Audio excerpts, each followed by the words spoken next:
Okay, guys, today we're going to look at the graphs of simple harmonic motion. We'll do a quick warm-up.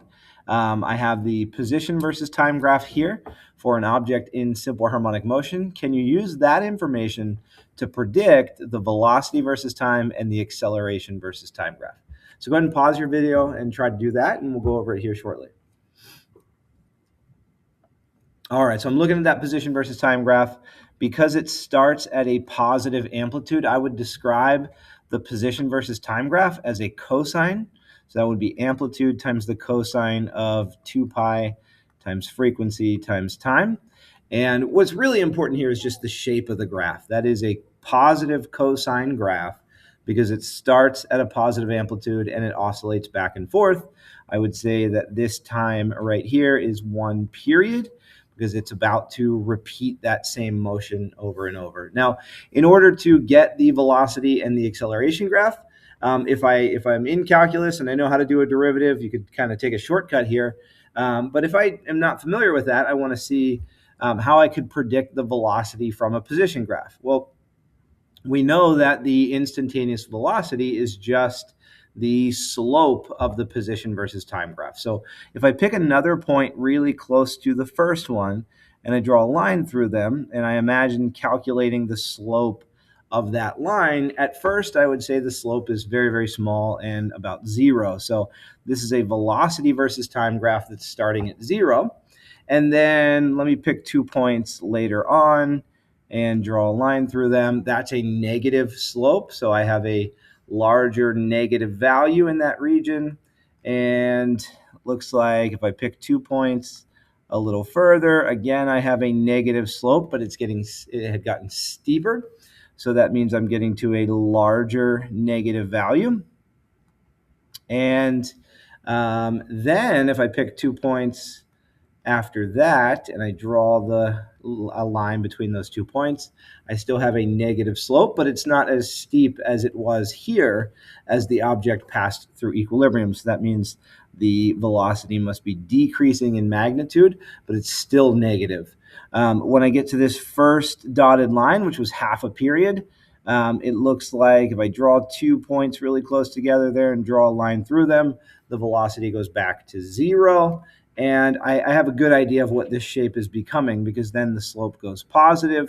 It's increasing in steepness until here, and then it's still positive but decreasing in steepness until it reaches that period. So what this appears to look like is something that starts at 0 and then it oscillates first negative to a negative amplitude, then up to a positive, going back and forth. I would describe this shape as a negative sine wave, right? Something that starts at 0 and then goes negative.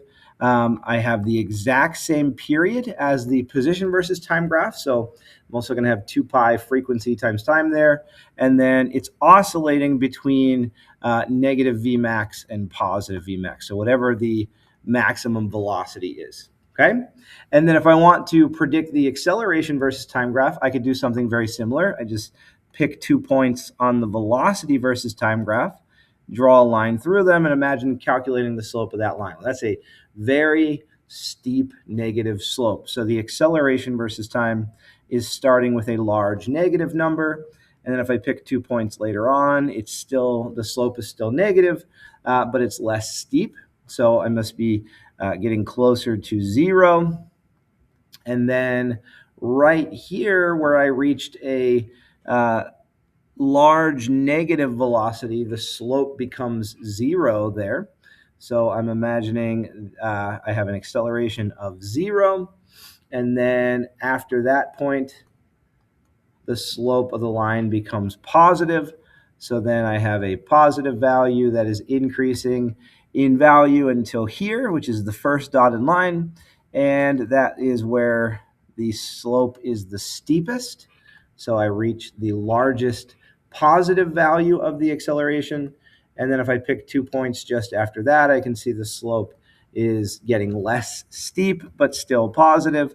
So I get positive values that are decreasing, or magnitude is heading towards 0, until right here in between when I reach a maximum velocity and the slope is 0. So if I were to describe what is happening here, This graph is something that starts at a negative amplitude and then oscillates back and forth. So this, of course, would be described as a negative cosine, again with the same period as the velocity and the position function, but it's not oscillating through the same amplitude.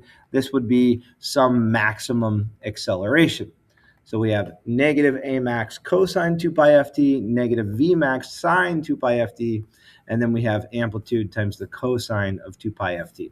So each of these graphs has the exact same period, but they are all described as either a sine or a cosine. We know that's the condition for simple harmonic motion. The position is cosine, the velocity is a negative sine, and then the acceleration is a negative cosine. Again, if you've had calculus before, you notice if you start with cosine, one derivative of cosine is negative sine.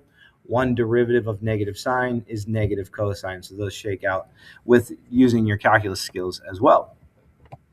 Okay, you did the simulated lab last week. I asked you to determine what variables affect the period of a spring mass oscillator, and your results showed that just the mass and the spring constant affected the period. So the amplitude didn't affect it. You could pull it back even further. It just meant that it would travel faster as it went through equilibrium, but the period was still the same. We also tried to change the gravitational acceleration, g. That didn't affect the period either, so it was just m and k. And if you take a look at your equation sheet, you see the period of a spring and the period of a pendulum, 2 pi square root of m over k and 2 pi square root of l over g. So just the different dependencies there. So this is what you had done in the virtual lab. We found that only m and k affected the period of a spring, and only l and g are going to affect the period of a pendulum. Now, I will say that this equation for the period of a pendulum is for small angles. So we should try to keep our angles roughly less than 15 degrees. Once we get to really, really large angles, then this period equation doesn't exactly work. It's still periodic, but it's not quite simple harmonic motion. So this equation for the period of a pendulum really only works for smaller angles. If you come back for Physics C next year, we can go through the calculus of why that is true and what happens when you go beyond 15 degrees. Why is the period different? But I don't want to visit that now. I just want to mention that this equation is for pendulums pulled to a small amplitude. Okay. I have these GIFs here of what's called a torsional pendulum. So imagine if you were to just kind of twist up the string and then release it, it will spin horizontally until the string gets twisted the other way, and then it spins back. And then I also have the pendulum of a grandfather clock here. And I like to tell this story because it's actually a true story. I have a lot of clocks in my house. I enjoy the mechanical clocks. But specifically, my wife has a Wizard of Oz clock that uses a torsional pendulum like this, which is very similar to a spring. And we also had a large grandfather clock that actually uses a physical pendulum. And we used to live in Washington, D.C. We moved here to Pennsylvania, where the elevation is close to 2,000 feet. And Washington, D.C. is very close to sea level. And what's interesting is after a few weeks, one of the clocks wasn't really keeping time correctly. So it seems to have been off by a few minutes. And I want you to think about which of those clocks was keeping time accurately after we moved, and which of those clocks began to mess up the time. I'd like to tell the story because it is true. When we moved back to Pennsylvania from Washington, D.C., we went to a higher elevation, which meant the gravitational constant, or the G value, the gravitational acceleration, is not really a constant because it depends on how far you are from the center of the Earth. And if I'm now living in a place with a higher elevation, I'm further from the center of the Earth. So the actual G value was a little bit different than it was in Washington, D.C. So if G is going down and it's in the denominator, it actually means that my grandfather clock had too large of a period. So instead of being 2 seconds for a tick and a tock, it was a little bit longer than 2 seconds. So it was running a bit slow. And if you extrapolate that out for a few weeks, that time is going to be off eventually. And it was noticeably off after a while. So, well, I guess we just throw it away, right? I mean, it's, well, that's not true. We didn't throw it away. It turns out that the clockmakers are very aware of this issue, that the period of a pendulum is dependent on the gravitational acceleration. So on the bottom of that bob on the pendulum, there's actually a little tiny screw. And that little tiny screw can be screwed in tighter to decrease the length, or it can be unscrewed to increase the length of the pendulum. And you don't need a very large magnitude, but all I had to do was screw that tiny set screw in just a little bit to decrease the length of the pendulum, so that the ratio of L over G went back to making the period 2 seconds. And now that grandfather clock is functioning correctly. So is the torsional pendulum, because the torsional pendulum doesn't depend on G. If I had to go to the moon, or if I had to do some space travel and I wanted to bring one of these clocks along with me, I would definitely bring the torsional pendulum, because it's going to keep time accurately. It doesn't depend on the gravitational acceleration. It's just the mass and the spring constant, okay? All right, so we are going to look at linearizing data today. I think it's interesting that if you were to graph the period of a spring versus the mass, you're not going to get something that's linear. And that means I can't really extract a lot of data from that by hand, because instead of a linear graph, I get a square root graph, right? Because t is proportional to the square root of m, not m to the first power. So how am I going to do things by hand? I know how to calculate slopes.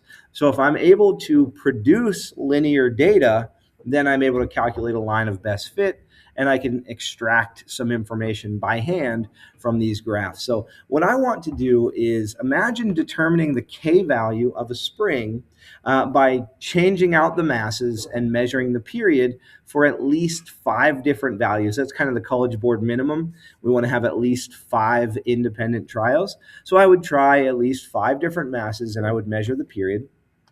But to determine the spring constant, I wouldn't just want to take those 5 periods and average them together, because that's not super accurate. I can improve my precision by doing a line of best fit. So what I would do is I would try to solve for the variable that I want. So to get K by itself, I've got to release it from this square root.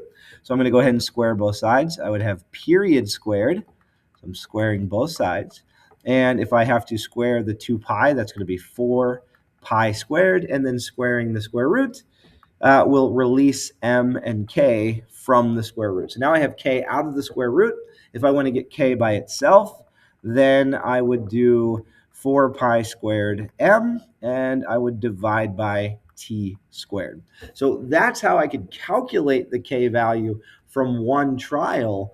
But if I wanted to use a line of best fit, which is a better average than just averaging a bunch of calculations together, I would say, well, slope just means rise over run. So I would put my 4 pi squared m on the y-axis, and I would put t squared on the x-axis, and I would get something that is linear, and I know that the slope would actually be equal to the k value, because the slope of this line is in newtons per meter. So that's how I would do it. I like to make it easy on myself. When I have the freedom to choose what goes on the x and y axis, I'm going to choose something that makes the slope k. Now, that makes some people uncomfortable because they like to have independent and dependent variable, right? I mean, you probably learned if you're taking AP Bio or anything like that, you put the independent variable on the x-axis, you put the dependent variable on the y-axis, and that's great and it's pretty, but it doesn't always help us, and especially in physics. If we have the freedom to choose our axes, we want to be clever. We really want to simplify this for ourselves. And even though m is the independent variable, m is what you are changing, the period is dependent on that change. You're measuring the period for a different mass. I don't need to stick to that independent on the x-axis, dependent on the y. What I'm doing here will give me the k value as soon as I measure the slope of that line of best fit, okay? Now, That is what I would prefer. And given an experimental design question where I get to graph it myself, that's exactly what I'm going to do. But what you might find from College Board is they may give you student generated data. They're going to say, students in this class, this is what they graphed. They did period squared versus mass. And again, maybe it's because they wanted to put the independent variable on the x-axis. That's fine. That's great. So what we need to do is determine what does the slope of this line actually mean. So instead of doing what we did to try to get the slope to bk, this slope is going to mean something totally different, but we should be able to extract k from it, okay? So what I'm going to do, I'm going to start back with the period is 2 pi root m over k. And what I'm looking at now is they have t squared on their y-axis. They have mass on their x-axis. So what I'm going to do is I'm going to solve for t squared divided by mass, because that's, again, rise over run. The slope is just the change in the y over the change in the x. So I'm going to go through this again. I'm going to square it and get t squared equals 4 pi squared m over k. I notice if I just divide that m to the other side, t squared over m is equal to 4 pi squared over k. So what that means is this is linear data. It's some y over some x, and it's equal to a constant value. 4 and pi are just numbers, and then k is the spring constant. So this should be linear data, but the slope just means 4 pi squared over k. So when I do the line of best fit and when I get the slope of this line, it's not yet the k value. It's not in newtons per meter, but I can extract the k value from this. And I would just do algebra at this point. Whatever slope I measure, if I wanted to get k by itself, I would multiply k over to the left, and then I would divide by the slope. So with this student data, if I take 4 pi squared divided by the measured slope, then I should get the k value. Now, if you want to try it, you can see the numbers on this graph. You want to choose 2 points on the line of best fit, and you can calculate the slope. Then you should come up with about 118.4 when you do 4 pi squared divided by that slope. Okay, so we got to be prepared for both. If we have the option to choose the x and the y axis, then we can be really clever and we can make the slope equal to k. Or if we are given the axes, then we can just determine how we can extract k from that information. Okay, I also want to look at just sort of a curveball that they might throw at you. So we expected that graph to be linear. We expected it to go through the origin. But now what we're seeing is when the students went and they actually performed this lab, they had a mass hanger on their hook, on their spring, and then they just added 1 kilogram at a time, right? It makes sense, very systematic. I'm adding 1 kilogram at a time, and it looks like they got about 9 data points here, so that's going to meet the College Board minimum requirements, so they're good to go. But you'll see our predicted graph was the dotted line that goes through the origin. Somehow, their actual data didn't go through the origin. So now it's a matter of why? Why didn't it go through the origin? What do we think is happening here? What's the physical meaning of that y-intercept? If you don't have a y-intercept that you expected, I would like you to always think about what that y-intercept means. So the slope is exactly what we expected. This blue line is parallel to what we predicted, but the y-intercept is right here. So if you have an idea of why we're getting a y-intercept that is not 0, it doesn't go through the origin, it has something to do with the procedure that they chose here. Okay, so notice that they're starting with a hanger. That's a hook that the masses can add onto the spring. Well, that's not massless. So that hanger itself has mass, and if you pulled down the hanger and released it, then the spring could oscillate back and forth, even without adding a single kilogram to it. So what that right there is, it's the exact period squared that you would get if you had only the hanger and no added masses. So what this graph should say is those are the added masses. So So they had added 1 kilogram, 2 kilogram, 3 kilogram.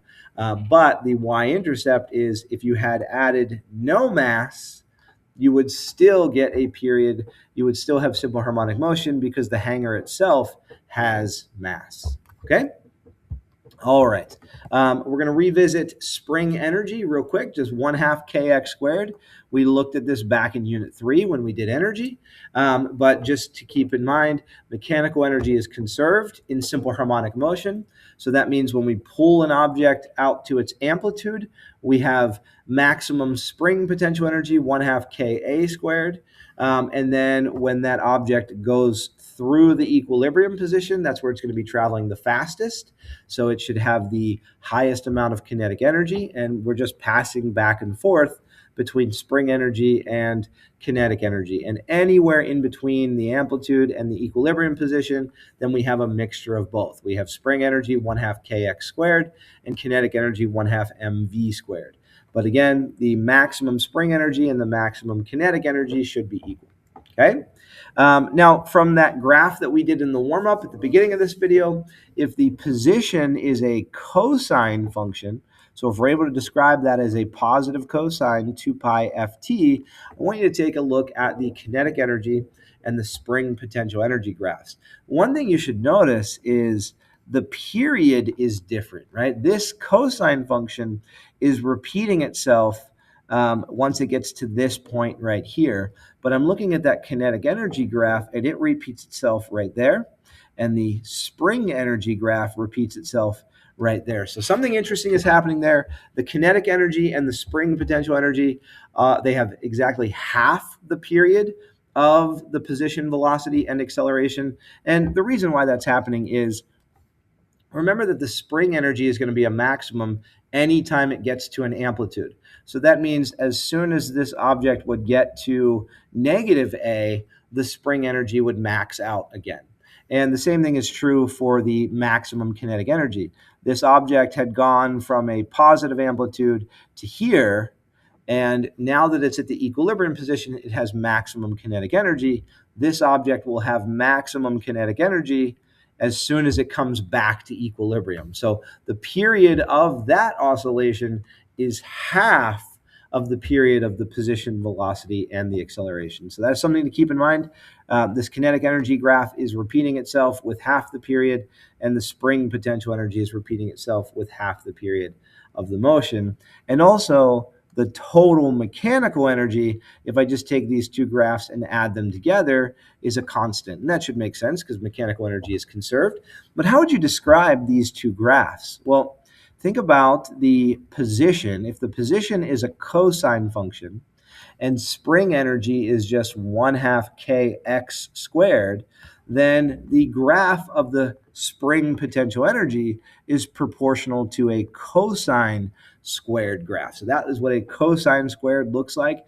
It never goes negative. It never goes below the x-axis. And then also for the kinetic energy, since the velocity we had described as a negative sine, so it was proportional to a negative sine function.